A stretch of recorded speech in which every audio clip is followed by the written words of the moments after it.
Hello and welcome to बिटेनिंग। साथ में मिलकर शुरू करते हैं ज़िंदगी की दूसरी इनिंग।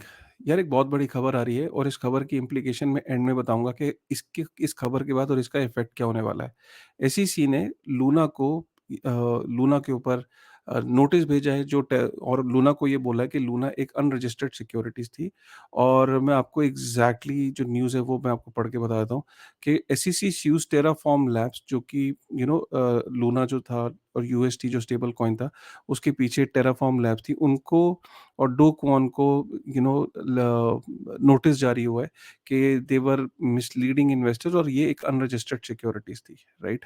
तो ये यहाँ पे एग्जैक्टली जो एसईसी ने लेटर इशू किया है, जो नोटिस इशू किया है, उसमें एक प्रेस रिलीज जारी करी है जिसमें the securities and exchange commission today charged Singapore based Terraform labs and Do Kwon with orchestrating a multi-billion dollar crypto asset securities fraud involving an algorithmic stablecoin and other crypto securities, right? और यहाँ पे पूरा ये detail दिया है।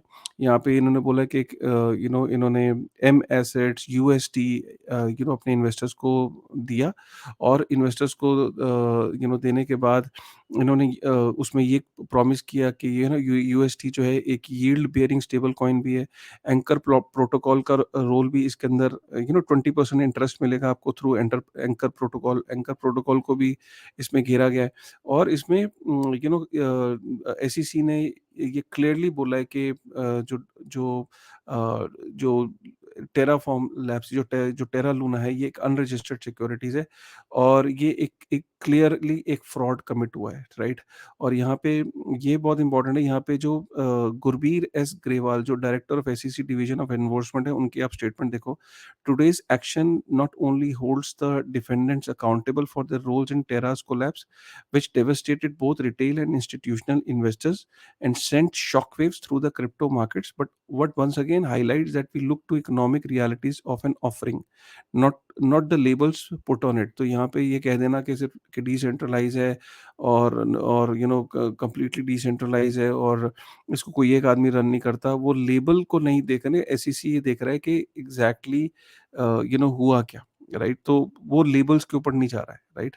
तो यहाँ पे क्लियर लिखा है कि it was simply a fraud. जो गुरबीर एस ग्रेवाल की जो स्टेटमेंट है, it was simply a fraud propped up by so-called algorithmic stablecoin, the price of which was controlled by the defendants and not any code. यहाँ कोई code वोड नहीं था जिससे प्राइस डिफेंड हो रही थी। इस प्राइस को डिफेंड किया जा रहा था लोगों के द्वारा और जो उसके फाउंडर्स थे वो इसको मैनिपुलेशन करके किसी तरीके से यूएसडी की जो डी पैगिंग थी उसको मैनेज कर रहे थे। तो ये बहुत ज़बरदस्त है। अगर लूना के अगेंस्ट जो ये नोटिस है, इसी के सडनली कुछ देर बाद ही फिर एक और ये आया कि टेराफॉर्म लैब्स ने 10,000 बिटकॉइन जो थे उन्होंने प्लेटफॉर्म से निकाले और उसको सेल किया स्विट्जरलैंड के थ्रू, अपनी किसी एक इंस्टीट्यूशन के थ्रू। जिसमें ये बताया कि the filing alleges the defendants first transferred more than 10,000 bitcoin, 10,000 से ज़्यादा bitcoin from Terraform and Luna Foundation guard crypto assets platform accounts to an unhosted wallet, which was used to store crypto outside of custody or exchange platform. Right? तो ये 10,000 जो है यहाँ पे the filing said that since June 2022 more than 100 million was withdrawn from the Swiss bank। एक Swiss bank के through $100 million जो है वो विड्रॉ किए जा चुके हैं। और ये जो 10,000 बिटकॉइन थे, ये लूना फाउंडेशन के जो 10,000 बिटकॉइन थे, इनको ट्रांसफ़र किया गया और स्विट्ज़रलैंड की एक इंस्टीट्यूशन के थ्रू इन्हें निकाला गया। तो ये भी एक इन पे इल्ज़ाम है। और दूसरा एक जंप प्रोटोकॉल का भी जंप क्रिप्टो का भी यहाँ पे नाम आ रहा है। जंप क्रिप्टो ने 1.28 बिलियन यूएस डॉलर बनाए। एक बारी मई 2021 के अंदर जो था जो यूएसडी की डीपेग हुआ था। यूएसडी $1 से उसकी प्राइस उसकी जो प्राइस थी वो नीचे आई थी। तो होता क्या था कि उस टाइम पे जब डीपेगिंग हो रही होती है तो लूना टोकन की अगर बाइंग हो जाती है बहुत ज़्यादा, तो फिर वो वापस से अपनी वैल्यू को रिस्टोर कर लेता था। तो यहाँ पे जंप क्रिप्टो का नाम निकल के आ रहा है कि जंप क्रिप्टो को 40 सेंट में डॉलर दिए गए, जबकि मार्केट वैल्यू उसकी $90 चल रही थी उस वक़्त। और 40 सेंट में जंप क्रिप्टो को यहाँ पे आप देख सकते हो कि Luna according to the terms of agreement, there were instances when the trading firm was able to buy Luna for as little as 40 cent while it was trading at $90 on the open market. Open market में $90 का Luna बिक रहा है, लेकिन इन लोगों को, jump crypto को 40 Saint में दिया गया। तो और इन्होंने इस चीज़ से जब भी यूएसटी की डीपेगिंग होती थी तो ये उसको रिस्टोर करने में हेल्प करते थे जंप क्रिप्टो। और इन्होंने जंप क्रिप्टो ने जो डिस्काउंट में जो लूना मिला, उसको जब उन्होंने मार्केट में बेच के 1.2 बिलियन यूएस डॉलर कमाए। तो जंप क्रिप्टो का भी यहाँ पे नाम आ रहा है, एंकर प्रोटोकॉल का नाम आ रहा है, और यूएसटी और लूना फाउंडेशन इनके पीछे तो जो टेराफॉर्म लैब्स हैं, इनका तो नाम आ ही रहा है। राइट, तो ये एक बहुत बड़ी न्यूज़ है, बहुत बड़ी खबर है। इससे ये प्रूव होता है कि एसईसी ने अभी धीरे-धीरे, आप अगर देखो तो गैरी गेंसलर ने जब से एफटीएक्स का फियास्को हुआ है, ये क्लियर हो गया कि उसके ऊपर प्रेशर है, एसईसी के ऊपर प्रेशर है, वहाँ की लोकल पब्लिक का, कांग्रेस का प्रेशर है कि हमें जल्द से जल्द एफटीएक्स जैसा दोबारा कोई सिनेरियो ना बन पाए, तो हमें कोई ना कोई रेगुलेशन 2023 में लेके आनी ही आनी है।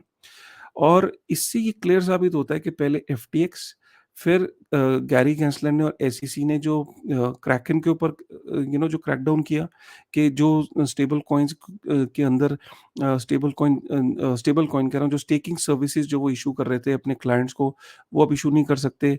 उन्होंने जेमिनी और जेनेसिस को भी लेटर इशू किया अनरजिस्टर्ड सिक्योरिटीज़ का।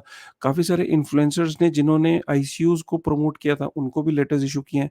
तो आप देख रहे हो कि दिन प्रतिदिन एसईसी के एक्शंस बढ़ते चले जा रहे हैं। अब एसईसी का कहीं न कहीं ये कंसेंसस है एसईसी में और सीएफटीसी में कि बिटकॉइन तो कमोडिटी है, लेकिन जो बाकी पूरा इकोसिस्टम है वो कहीं न कहीं सिक्योरिटीज़ है। और इसीलिए वो कहीं न कहीं तलाश में थे कि कोई एक पर्टिकुलर ऑल्ट ऑल्ट कॉइन को वो घेरें, उसको बेस बनाएँ और उसको बेस बना के पूरे इकोसिस्टम को वो लेबल कर दें कि सिक्योरिटीज़ है। तो पहली बार उन्होंने एक उनको एक स्ट्रैटेजी के तौर पे, मतलब दिमाग लगाया है कि लूना के बचाव में कोई आएगा तो है नहीं, पब्लिक सेंटीमेंट भी लूना के अगेंस्ट है और इंडस्ट्री से भी कोई नहीं आने वाला, कोई बात नहीं करने वाला लूना की। तो लूना को अगर हमने प्रूव कर दिया कि ये एक सिक्योरिटी थी, कि इसके अंदर कोड से इसको नहीं बचाया जा रहा था, यूएसटी की डीपेगिंग को कुछ लोग मिलके बचा रहे थे, मैनिपुलेशन से बचाया जा रहा था। तो ये अगर प्रूव कर दिया तो इसके अम्ब्रेला के अंदर बाकी बहुत सारे क्रिप्टो को they will be able to cover, बहुत सारे ऑल्ट कॉइन्स को। तो Kraken exchange, Coinbase, Gemini, Genesis, काफ़ी सारे इन्फ्लुएंसर्स और अब ऑल्ट कॉइन्स, और ऑल्ट कॉइन्स में भी लूना से शुरुआत करेंगे और उसके बाद आगे बहुत सारे जो कॉइन्स हैं उनको एज़ अ सिक्योरिटी प्रूव करने की कोशिश की जाएगी। तो ये एक आने वाला सिग्नल है कि जो समय, आने वाले समय में आप देखोगे कि ये बढ़ता चला जाएगा और काफ़ी सारे क्रिप्टो को सिक्योरिटी के अम्ब्रेला के अंदर लाने की कोशिश करेगी।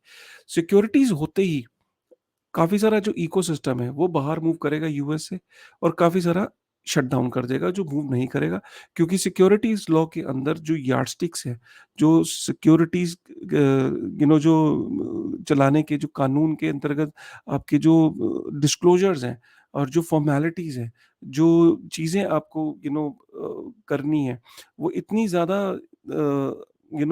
हाइली रेगुलेटेड है कि काफ़ी सारा जो इकोसिस्टम आज आप देखते हो वो इसीलिए फ्लरिश कर रहा है क्योंकि क्लैरिटी नहीं है, रेगुलेशन नहीं है। लेकिन एक बार अगर रेगुलेशन आ गई और अगर काफ़ी सारे टोकन्स को सिक्योरिटीज़ कह दिया, तो उन्हें डेफ़िनेटली ये एरिया इंटरेस्टिंग नहीं लगेगा and they might leave this space और दे माइट माइग्रेट। तो going forward let's see what happens, but इसका, इस न्यूज़ का इम्प्लीकेशन बहुत ज़्यादा होगा और ये इसकी पीछे की जो वजह है वो मैंने आपको बताई कि इसकी वजह क्या है। ये एक शुरुआत है और इसकी एंडिंग आप 2023 के अंदर देखोगे, कॉम्प्रिहेंसिव फ्रेमवर्क बनता हुआ, और only time will tell, right, कि how things are going to move forward, right. कैसा लगा आपको ये अपडेट? अगर पसंद आया हो तो प्लीज़ वीडियो को लाइक करेगा, कमेंट करेगा, और आप कमेंट करके बताइएगा कि going forward what is your take in on all these overall developments, right? चलिए मिलते हैं। Thank you.